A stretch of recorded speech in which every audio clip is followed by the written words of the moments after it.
হাবিব সাল্লাল্লাহু আলাইহি ওয়াসাল্লামের বয়স তখন 35। বয়স কত? মজার একটা ঘটনা খেয়াল করে শুনবেন। বয়স কত? 35। কাবা ঘরের পুনর্নির্মাণ হবে। কাবা ঘরের 4টা কর্নারের একটা কর্নার আছে আর রুকনুল হাজারিল আসওয়াদ, যেখানে হাজরা আসওয়াদ পাথর থাকে, ওইটাকে সরানো হয়েছে। এখন কাবা ঘরের নির্মাণ শেষ। ওই হাজরা আসওয়াদ পাথর নিয়ে এটার কর্নারের মধ্যে সেট করা হবে। কিন্তু কে রাখবে? কারণ হাজরা আসওয়াদ তো যেন তেন পাথর নয়, জান্নাতি পাথর। কিয়ামতের দিন এই পাথরের ভেতরে আল্লাহ একটা জিহ্বা দিবে, দুইটা চোখ দিবে। এই পাথর বলবে, আল্লাহ এই লোকগুলো আমারে চুমু দিয়েছিল, এর উসিলায় আজকে তুমি তার জান্নাতে ঢুকায় দাও। তো এটা অনেক সম্মানিত পাথর, এই পাথরকে বহন করাটাও সম্মানিত। 4 দলের মক্কার 4 নেতা বলে, এই সম্মান আমরা হাতছাড়া করতে চাই না, কেউ এই পাথরে হাত দিতে পারবে না। এক নেতা কয়, আমি নিব, আমি নিয়ে এটা কাবা ঘরে রাখবো।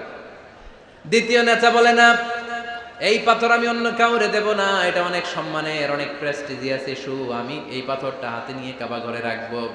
তৃতীয় নেতা বলে, না, রক্তের গঙ্গা বইয়ে দেব, কিন্তু এই পাথর কাউরে দেব না। চতুর্থ নেতা বলে, না, আমি নেব। কিলাকিলি আছে না নাই? পাথর কয়টা? নেতা কয়জন? 4 জন। কিভাবে এই সম্মানিত পাথর নিয়ে সেট করবে? কেউ মীমাংসায় যেতে পারে না। এক মুরব্বী বলে, থাক, আজকের জন্য এখানেই সবার মুলতবি, আগামী দিনে এই মসজিদুল হারামের দরজা দিয়ে প্রথম যে ঢুকবে সে সিদ্ধান্ত দিবে। আল্লাহর মেহেরবানি, এর পরের দিন এই পথ দিয়ে ছুটে এসেছে বিশ্বনবী মুহাম্মদ। সুবহানাল্লাহ পড়বেন না? আল্লাহ পড়েন আওয়াজ করে। কামলিওয়ালা নবী প্রথম আসলেন, সবাই খুশি, জামিন রাদিনা বি। আরে আলামিন আসছে, আলামিন আসছে। সবাই বিশ্বনবীকে বললেন, এই এই ঘটনা। কেউ তো পাথর ছাড়তে চায় না। পাথর হইল একটা, নেতা কয়টা? এখন কে এই পাথর নিয়ে রাখবে? এই নিয়ে মারামারি। আল্লাহর হাবিব সাল্লাল্লাহু আলাইহি ওয়াসাল্লাম বললেন, যাই, হালুম্মা ইলাইয়া সাউবান, একটা কাপড় নিয়ে আসো, আমি এখনই সলিউশন করে দিচ্ছি। সুবহানাল্লাহ নাই? কাপড় নিয়ে আসা হলো। বিশ্বনবী বললেন, কই পাথর? সবাই বলল, এই পাথর। আল্লাহর হাবিব সাল্লাল্লাহু আলাইহি ওয়াসাল্লাম মোবারক হাত দিয়ে পাথরটা তুললেন। 4 নেতারে বললেন, ও 4 নেতা, কাপড়ের 4 কর্নারে তোমরা ধরো। 4 নেতা কাপড়ের 4 কর্নারের মধ্যে ধরলো। বিশ্বনবী নিজ হাতে পাথরটা নিয়ে কাপড়ের মাঝখানে রেখে দিলেন। এবার বিশ্বনবী আগে আগে যায়। 4 নেতারে বললেন, 4 কর্নার ধরে পাথরটারে নিয়ে আমার পেছনে পেছনে আসো। কাবার কাছে যে বিশ্বনবী আবার নিজ হাতে পাথরটা তুললেন, আবার নিজ হাতে কাবার ভেতরে রেখে দিলেন। পড়েন সুবহানাল্লাহ। সম্মান আসলে 4 নেতার দিকে যায় নাই, সম্মান গিয়েছে বিশ্বনবীর দিকে। এতক্ষণ কাউরে দিবে না, এখন কেউই ধরতে পারে নাই, তারপরেও খুশি। সুবহানাল্লাহ কইবেন না? প্রথমে যে হাজরে আসওয়াদ পাথর ধরছে কে? বিশ্বনবী। কাপড়ে রাখছে কে? বিশ্বনবী। আবার কাপড় থেকে উঠিয়ে হাজরে আসওয়াদের পাথরটারে কাবার ভেতরে ঢুকাইছে কে? সুবহানাল্লাহ কইবেন না? সব সম্মান গেল বিশ্বনবীর হাতে, সব স্ট্যাটাস গেল বিশ্বনবীর হাতে। 4 নেতা কাপড়ের কিনারা ধইরাই খুশি। এইটাই বলে নেতৃত্বের গুণাবলী। চিল্লায় বলো ঠিক কিনা? কনফ্লিক্ট রিজলভিং এবিলিটি, বিরোধ নিষ্পত্তি করার কোয়ালিটি থাকা চাই, তবেই তিনি নেতা। কি কারিশমা দেখছেন? What a charismatic leader. এতক্ষণ রক্তের বন্যা বইয়ে দিবে, কাউরে দিবে না পাথর। এখন কেউই ধরতে পারে নাই, কিন্তু স্লোগান দিতেছে জিন্দাবাদ। আসরা নাই? নেতা হইলে এরকম নেতা হইতে হবে। মদিনাতে আউস আর খাজরাজ গোত্রের যুদ্ধ 120 বছরে। কয় বছর? কেউ থামাতে পারে না, রক্তক্ষয়ী যুদ্ধ। আল্লাহর হাবিব সাল্লাল্লাহু আলাইহি ওয়াসাল্লাম মক্কা থেকে মদিনায় এসে 7 দিনের ব্যবধানে 120 বছরের যুদ্ধ থামাইয়ে দিলেন। এতদিন এই গোত্রের লোকের সাথে এই গোত্রের কোনো বিয়ে নাই, এই গোত্রের লোকের সাথে এই গোত্রের কোনো অর্থনৈতিক লেনদেন নাই। বিশ্বনবী যখন আউস খাজরাজের যুদ্ধ থামিয়ে দিলেন, মদিনাতে আনন্দের ধুম পড়ে গেল, নতুন নতুন উৎসবের ধুম পড়ে গেল। সব ভাই ভাই। নেতা হইলে এরকম নেতা হইতে হবে, কোনো মারামারি থাকতে পারবে না সমাজে। চিল্লায় কোন ঠিক কিনা? নেতা আসলেই সমাধান, নেতা আসলেই। সহিহ বুখারীতে একটা কিতাব আছে, কিতাবুস সুলহ, মীমাংসার অধ্যায়। একটা বাব আছে, বাবু কওলিল ইমামি লি আসহাবিহি ইযহাবু বিনা নুসলিহ বাইনাহুম। ইমাম সাহেবের এই কথা যে আমাদেরকে নিয়ে চলো, আমরা মিলাই দেব, এটা আল্লাহ রাসূল সাল্লাল্লাহু আলাইহি ওয়াসাল্লামের একটা বিখ্যাত ডায়ালগ। ডায়ালগটা কি? খেয়াল করে শুনেন। যুদ্ধ, মারামারি আর ঝগড়া শুনলেই আল্লাহ রাসূল সাল্লাল্লাহু আলাইহি ওয়াসাল্লাম বলতেন, ইযহাবু বিনা নুসলিহ বাইনাহুম। আরে আমরা আছি তো, আমগরে নিয়ে যাও না, আমরা মিলাই দিব। সুবহানাল্লাহ পড়েন। মারামারি দেখলে বিশ্বনবী মিলায় দিতেন। আল্লাহর হাবিব সাল্লাল্লাহু আলাইহি ওয়াসাল্লাম বলতেন, আলা উখবিরুকুম বিআফদালি দারাজাতিন মিনাস সালাতি ওয়াস সিয়ামি ওয়ান নুসুক, রোজা, নামাজ, সালাতের চেয়ে বড় একটা সওয়াবের কাজ আছে, ওটা কি আমি তোমাদের বলবো না? সাহাবারা বললেন, সেটা আবার কি? বিশ্বনবী বললেন, ইসলাহু যাতিল বাইন, দুইজন ঝগড়া করতেছে, তুমি ঝগড়া না লাগায় দিয়ে মিলাই দিবা, এর চেয়ে ভালো কাজ হয় না। জোরে কোন ঠিক কি না? সবচেয়ে শ্রেষ্ঠ কাজ। নোয়াখালীতে আগুন লাগলে আপনারা কি দিয়ে নিবা? কি দিদায়? পানি। অনেক ওই জায়গায় তেল দেয়। জ্বলতেছে কি? আগুন। আগুন নিবানোর জন্য ঢালবেন কি? অনেকে ঢালে কি? তেল। আহা, না, আপনি থামায় দিবেন, মিলায় দিবেন। আপনার জন্য ভালো জিনিস মিলায় দিবে কে? 7 নাম্বার, ফারসাইটেডনেস, দূরদৃষ্টিতা, ভিশনারি অ্যাটিটিউড, ফিউচারিস্টিক। নেতা অনেক দূর দেখতে পায়, তিনি দূরদর্শী। কর্মী যত দূর দেখে, নেতাও যদি তত দূর দেখে, দেশ চলবে? কথা বলেন। কর্মী যদি দেখে 500 মিটার, নেতার দেখতে হবে কয় মিটার? 1000 মিটার। কর্মী যদি দেখতে পায় 1000 মিটার, নেতার দেখতে হবে কয় হাজার মিটার? 2000 মিটার। কারণ নেতা হবে ফিউচারিস্টিক, ভিশনারি, স্বপ্নবাজ, স্বপ্নচারী। নেতাকে স্বপ্ন দেখতে হয়, ওই স্বপ্ন জাতিকে দেখাতে হয়। চিল্লায় বলেন ঠিক কি না? মানুষ তার স্বপ্নের সমান বড়। আপনি কত বড় আপনার স্বপ্ন শুনলে বোঝা যাবে। স্বপ্ন সেটা না যেটা মানুষ ঘুমিয়ে ঘুমিয়ে দেখে, স্বপ্ন সেটা যেটা অর্জনের আকাঙ্ক্ষা মানুষকে ঘুমাতে দেয় না। আল্লাহর হাবিব সাল্লাল্লাহু আলাইহি ওয়াসাল্লাম স্বপ্ন দেখিয়েছেন সাহাবাদেরকে, বিশ্ববিজয়ের স্বপ্ন, ইসলামকে বিজয়ী শক্তি হিসেবে দেখার স্বপ্ন। চিল্লায় বলেন ঠিক কি না? আল্লাহর হাবিব বলতেন, ইন্নাল্লাহা জাওয়ালি আল আরদা ফারাআইতু মাশারিকাহা ওয়া মাগারিবাহা। আল্লাহ তাআলা গোটা বিশ্বটাকে ছোট্ট করে আমার সামনে দেখিয়েছে। আমি ফুটবলের সাইজের এই পৃথিবীর প্রাচ্য পাশ্চাত্য, ডানে বায়ে সামনে পেছনে সবটাই দেখেছি। ওয়া ইন্না মুলকা উম্মতি সায়াবলুগু মা জুবিয়ালি। যত দূর আল্লাহ আমারে দেখিয়েছে, তত জায়গায় লা ইলাহার পতাকা পতপত করে একদিন উড়বে। কোন একদিন এদেশের আকাশে কালিমার পতাকা উড়বে। সেদিন সবাই খোদাই বিধান পে দুঃখ বেদনা বলবে। এটাই আমাদের স্বপ্ন। চিল্লায় বলেন ঠিক কি না? স্বপ্ন দেখতে জানতে হয়। সুলহে হুদাইবিয়া চলতেছে, সন্ধি। 1400 সাহাবা নিয়ে বিশ্বনবী মক্কায় আসলেন উমরা করতে। কাফেররা বলে, গো ব্যাক, অ্যাবাউট টার্ন, ফিরে যাও, হবে না। আল্লাহ রাসূল সাল্লাল্লাহু আলাইহি ওয়াসাল্লাম অনুরোধ করলেন, দাও না, উমরার নিয়ত করে এসেছি। ইজার আর রেদা পড়ে কাফেররা বলে, না, আগামী বছর, এই বছর হবে না, চুক্তি করো। চুক্তির মধ্যে লেখা হলো, মা খাবা আলাইহি মুহাম্মাদুর রাসূলুল্লাহ। ঠিক আছে, চুক্তি 10 বছরের, মুহাম্মদ রাসূল সাল্লাল্লাহু আলাইহি ওয়াসাল্লামের পক্ষ থেকে চুক্তি। কাফেররা বলে, না, আমরা তো তোমার রাসূলুল্লাহ মানি না। তোমার রাসূলুল্লাহ মানলে তো মা সাদাদনাকা আলা শাই, তোমার সাথে কোনো ঝগড়াই নেই, রাসূলুল্লাহ কাটো। সাহাবীরা তেড়ে উঠলেন। ওমরে ফারুক বলেন, মুখ সামলে কথা বল। সুহাইল ইবনে আমির, তোর জিহ্বাটা আমি টেনে ছেড়ে ফেলবো, সাবধান। আমার নবী শেষ নবী, শেষ রাসূল মুহাম্মদ রাসূলুল্লাহ কাটার ক্ষমতা কারো নাই। আমি ওমর বেঁচে থাকলে কেউ কাটতে পারবে না। বিশ্বনবী বললেন, ওমর সরে যাও, কেটে দাও। সুবহানাল্লাহ কইবেন না? মুহাম্মদ রাসূলুল্লাহ কাফেররা মানে না। কাফেররা কয়, তুমি লেখো মুহাম্মদ ইবনে আব্দুল্লাহ, আব্দুল্লাহর বেটা মুহাম্মদ। কারণ মুহাম্মদ রাসূলুল্লাহ যদি এই সন্ধিতে থাকে, চুক্তি, তার নিচে আমরা সিগনেচার করি, তার মানে এটাই প্রমাণ হয়ে যায় আমি তোমাকে রাসূল বলে মানি।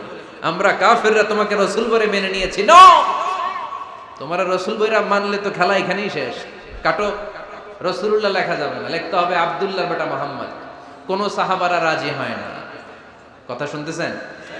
সাহাবারা বলে, রক্তক্ষয়ী যুদ্ধ হবে, আমার নবীর নামের পরে রাসূলুল্লাহ লিখতেই হবে। বিশ্বনবী বললেন, কেটে দাও। কারণ সাহাবারা দেখতেছে এতটুকু, বিশ্বনবী দেখে অতটুকু। বিশ্বনবী অন্য প্ল্যানে আগাচ্ছেন। বিশ্বনবী ভাবলেন, 10 বছরের যুদ্ধ বিরতি যদি হয়ে যায়, আমি আমার লোকদেরকে ঠিক করব। আমি তারবিয়া, তালিম, তাহজিব, তামাদ্দুন দিয়ে মদিনাটাকে একটা কল্যাণ রাষ্ট্রে পরিণত করব। আমি আমার ফোর্সকে সাজাবো, আমি আমার সাহাবাদেরকে প্রশিক্ষিত করব। এই 10 বছরের ব্যবধানে আমি গোটা বিশ্বকে ঝাঁকি মেরে কাঁপিয়ে দেব। কিন্তু সাহাবারা পড়ে আছে রাসূলুল্লাহর মধ্যে। সাহাবারা পড়ে আছে কই? সাহাবারা এর চেয়ে বেশি ভাবতে পারতেছে না। সাহাবারা বলে রাসূলুল্লাহ কাটা যাবে না, বিশ্বনবী বলেন কেটে দাও। তার মানে নেতা কর্মী যদি দেখে 500 মিটার, নেতার দেখতে হবে 1000 মিটার। চিল্লায় বলেন ঠিক কি না? নেতার 9 নাম্বার গুণাবলী, a leader should be very strategic. নেতাকে কৌশলী হতে হয়। কৌশল না জানলে উনি নেতা হতে পারে? বলেন। ডিপ্লোম্যাটিক কোয়ালিটি, কূটনীতি যদি না জানা থাকে নেতা হইতে পারবে? আল্লাহর হাবিব সাল্লাল্লাহু আলাইহি ওয়াসাল্লামের মতো বড় কূটনীতিবিদ পৃথিবী দেখেছে? কথা কন না কেন? দেখেন কি ধরনের স্ট্র্যাটেজি আমার নবী ফলো করতেন। আমার নবী যদি যুদ্ধ করতে কোথাও যেতেন, অ্যাটাক করবেন ডান দিকে, অ্যাটাক করবেন কোন দিকে? খায়বার অ্যাটাক করবেন, খায়বার ডানে। বিষ্ণুনবী বের হতেন মদিনার বাম দিক দিয়ে। যাবেন কই? ডানে। আওয়াজ করে বলেন যাবে কই? কিন্তু মদিনা থেকে বের হইতেন কোন দিক দিয়ে? বাম দিক দিয়ে। লোকেশন আর ডাইরেকশন কখনো কারোর সাথে শেয়ার করতেন না। উনি কই যাচ্ছে কেউ বুঝতো না। বাম দিক দিয়ে বের হয়ে অনেক ঘুরে তারপরে ডান দিকে যেতেন। সুবহানাল্লাহ পড়বেন না? অ্যাটাক করার সময় 3টা অপশন দিতেন, choose any of the options. যে বলতেন নাম্বার 1 আসলিম তাসলাম, ইসলাম মানো, ভাই ভাই আমার হৃদয়ে চলে আসো, তোমরাও ভাই আমরাও ভাই, দুনিয়াতেও শান্তি আখিরাতেও শান্তি। এটা যদি ভালো না লাগে, option 2 you pay the tax, we provide you the security. তোমরা ট্যাক্স দিবা, আমরা তোমাদেরকে সিকিউরিটি দিব।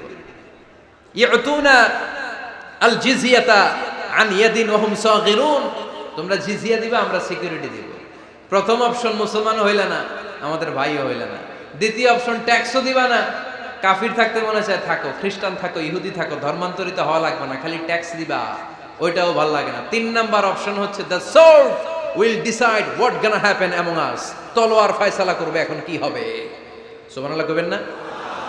প্রথমেই যেই কোথাও অ্যাটাক করতেন বিশ্বনবী, সবসময় ডিফেন্সিভ মোডে থাকতেন, আত্মরক্ষার মোডে থাকতেন। আক্রমণ করা হলে মেনে নিতেন, ধৈর্য ধারণ করতেন। ধৈর্যের সীমা যখন ছাড়িয়ে যেত তখন বিশ্বনবী হাত তুলতেন, চিল্লায় বলেন ঠিক কি না? যুদ্ধের ময়দানেও যখন সেনাপতি পাঠাতেন বলতেন খবরদার নারীদের গায়ে হাত তুলো না, বৃদ্ধাদেরকে মেরো না, শিশুদেরকে মেরো না, ওই এলাকার পাদ্রীদের গায়ে হাত তুলো না, ওই এলাকার গবাদি পশুগুলোকে হত্যা করো না, গাছপালাগুলো ধ্বংস করো না। তোমাদের বিরোধী যোদ্ধারাও যদি তলোয়ার রেখে দিয়ে হাত তুলে বলে আল আমান, সিকিউরিটি সিকিউরিটি, আমরা আমান চাই, নিরাপত্তা চাই, তাকেও মেরো না। সুবহানাল্লাহ পড়বেন না? গোটা বিশ্বকে সভ্যতা শিখিয়েছেন। মক্কা বিজয়ের পরে গণধর্ষণ করেন নাই, গ্রামকে গ্রাম তিনি জ্বালিয়ে দেন নাই, হাজার হাজার লক্ষ লক্ষ শত্রুকে এক বাক্য দিয়ে ক্ষমার ঘোষণা দিয়েছেন, চিল্লায় বলেন ঠিক কি না? As a father, as a teacher, as a commander, as a leader, as a lawgiver, as a lawmaker, as a reformer of the society, Muhammad is the superman of the world. আওয়াজ করে পড়তে হবে আল্লাহু আকবার। কূটনীতি কারে বলে? Diplomacy কারে বলে? স্ট্র্যাটেজিক অ্যাটিটিউড কারে বলে? শিখে নেন। বদরের প্রান্তরে বিষ্ণু ঈসা ইসলাম উপস্থিত হলেন। ওই যে কাফেরদের তাবু, কাফেররা আসছে 3 দিন আগে, মুসলিম সৈনিকরা পৌঁছলেন 3য় দিন। এসে বিষ্ণু ঈসা ইসলাম সবাইকে বললেন কত হতে পারে কাফের, কেউ বলতে পারে না। 2জন রাখাল পেয়ে জিজ্ঞেস করলো, এই রাখাল কয়দিন ধরে আছো? আমরা 1 সপ্তাহ ধরেই বদরে আছি। শুনতেছেন? শুনতেছেন? উনি বললেন ওই যে কাফেররা যে আসছে কয়দিন আগে? কয় 3 দিন আগে। 3 দিন আগে। কত হবে সংখ্যা? কলু কাসীর, অনেক। কত হইতে পারে? রাখাল 2 টাকা জানি না। আল্লাহ রাসূল সাল্লাল্লাহু আলাইহি ওয়াসাল্লাম চিন্তায় পড়ে গেলেন, কারণ ওনার যুদ্ধে অ্যাটাকের সিস্টেম ছিল শত্রু সংখ্যা কত এটা আমাকে জেনে নিতে হবে। সুবহানাল্লাহ পড়বেন না? অনেক কৌশল হাতড়িয়ে এবার বিশ্বনবী আবার রাখাল 2 টাকে ডেকে পাঠালেন, বললেন কাম ইয়ানহারুনা কুল্লা ইয়াউম, ওরা আসার পর থেকে প্রতিদিন খাওয়ার জন্য কয়টা করে উট জবাই করে? এবার ওরা বলল প্রথম দিনে ইয়াউমান তিসআন, প্রথম দিন খাওয়ার জন্য উট জবাই করেছে 9টা। অফিল ইয়াউমি সানি 10, আর দ্বিতীয় দিনে উট জবাই করেছে 10টা। বিশ্বনবী বললেন তাই ইদান আল কওমু মা বাইনা 900 ওয়াল আলফ, তাহলে কাফেররা 900 থেকে 1000 এর মধ্যে হবে। কত ছিল কাফেরের সংখ্যা? বদরের যুদ্ধে কাফেরের সংখ্যা ছিল কত? 1000। কিভাবে নমুনা দেখে আলামত সংগ্রহ করতেন? ওরা কয়টা উট জবাই করেছে, 2 দিনে প্রথম দিন 9টা, দ্বিতীয় দিন 10টা। বিশ্বনবী হিসাব মিলাই ফেললেন যোগ বিয়োগ দিয়ে, কাফেরের সংখ্যা 900 থেকে 1000-এর মধ্যে হবে। হিসেব করে দেখা গেল 1000 সৈনিক এসেছিল সেই বদরের যুদ্ধে। চিল্লায় বলো আল্লাহু আকবার। স্ট্র্যাটেজি জানতে হয় না, তাকে কৌশল জানতে হয়। সর্বশেষ নেতার যে গুণ, এটা বলে শেষ করব, সাকসেশন ম্যানেজমেন্ট। নেতা ভালো নেতা বানায়া যায়, ঠিক কিনা? A good leader produces a good leader. একজন ভালো নেতা তখনই ভালো নেতা যখন সে নতুন করে ভালো নেতা তৈরি করে দিয়ে যায়, ঠিক কিনা? সে যদি নতুন নেতৃত্ব তৈরি করে দিয়ে না যায়, সমাজ চলবে? চলবে? এটাকে বলে দি সাকসেশন ম্যানেজমেন্ট। আল্লাহ রাসূল সাল্লাল্লাহু আলাইহি ওয়াসাল্লাম ভালো সাকসেসর রেখে গিয়েছিলেন, এমন কিছু যোগ্য নেতৃত্ব তৈরি করে গিয়েছিলেন, উনার পরে টানা 30 বছর নেতৃত্ব নিয়ে মুসলিম উম্মাহকে 1 সেকেন্ডও ভাবা লাগে না। চিল্লায় বলো মুসলমান, ঠিক কিনা? ভালো নেতা ভালো নেতা বানায়। নেতা খালি নেতৃত্ব দেয়, উনি কোনো নেতা বানায় নাই। এটা কি নেতা? কথা বলেন। এবার উত্তর দেন। আমার নবী ইন্তেকালের আগেই যোগ্য নেতৃত্ব তৈরি করে রেখে গিয়েছিলেন কি জান নাই? কাকে রেখে গেছেন? আবু বকর। আরহামু উম্মতি বি উম্মতি আবু বকর। এই উম্মতের সবচেয়ে রহমদিল। আর কারে রেখে গিয়েছেন? ওমর। আশাদ্দুহুম ফি আমরিল্লাহি ওমর। আল্লাহর জমিনে আল্লাহর দ্বীন বাস্তবায়নে সবচেয়ে কঠোর ছিল ওমর। ওনার ক্যারেক্টারিস্টিক এমন ছিল, কথার আগে হাত চলতো, জোরে কোন ঠিক কিনা? আল্লাহর হাবিব সাল্লাল্লাহু আলাইহি ওয়াসাল্লাম বলতেন, লা নাবিয়্যা বা'দি ওয়ালা রাসূলা। আমার পরে নবীও নাই, রাসূলও নাই, তবে লাউ কানা বা'দি লাকানা ওমর। আমার পরে যদি নবী হওয়ার যোগ্যতা কারো থাকে, আমার ওমরের সেই যোগ্যতা আছে। প্রভু তুমি বলেছো রাসূল দেবে না, বলনি দেবে না ওমর, বলনি দেবে না হামজা তারি, খালিদ বিজয় সমর। প্রভু তুমি বলেছো রাসূল দেবে না, বলনি দেবে না ওমর, বলনি দেবে না হামজা তারি, খালিদ বিজয় সমর। প্রভু তুমি বলেছো রাসূল দেবে না। সুবহানাল্লাহ পড়েন।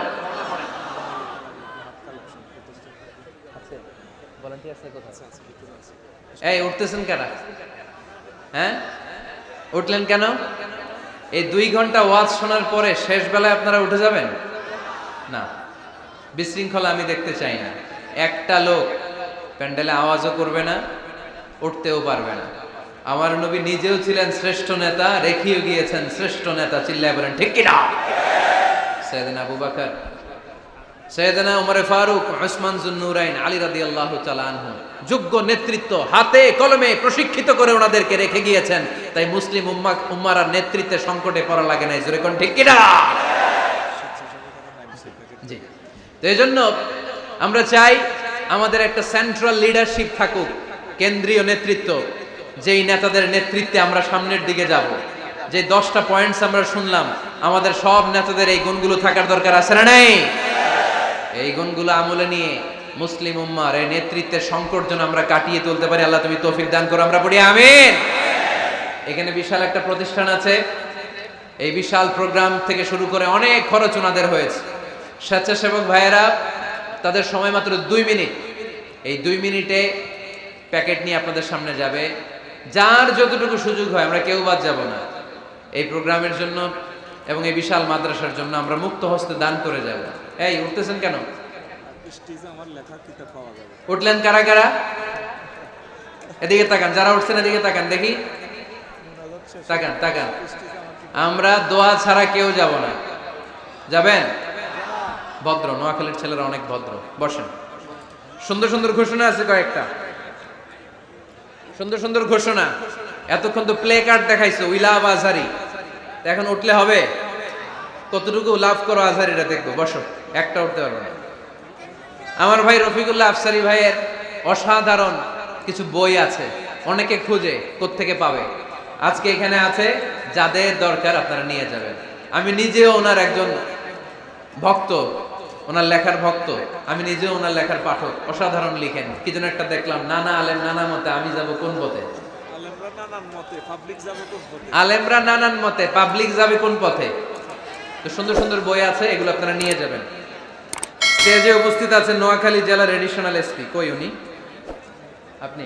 মাশাআল্লাহ মাশাআল্লাহ। কাজী মোহাম্মদ আব্দুর রহিম ভাই না? আলহামদুলিল্লাহ, আপনাদের এই জেলার এডিশনাল এসপি সাহেব আছেন। আমি ওনাদেরকে ধন্যবাদ জানাই যে এত ব্যস্ত মানুষ আমি জানি, তারপরেও ওনারা এই প্রোগ্রামে উপস্থিত হয়েছেন, অনেক শুকরিয়া জানাই। কোম্পানিগঞ্জ উপজেলার ওসি সাহেব আছেন জনাব আরিফুর রহমান ভাই, সাবেক উপজেলা চেয়ারম্যান মিজানুর রহমান বাদল ভাই, আমার নামে নাম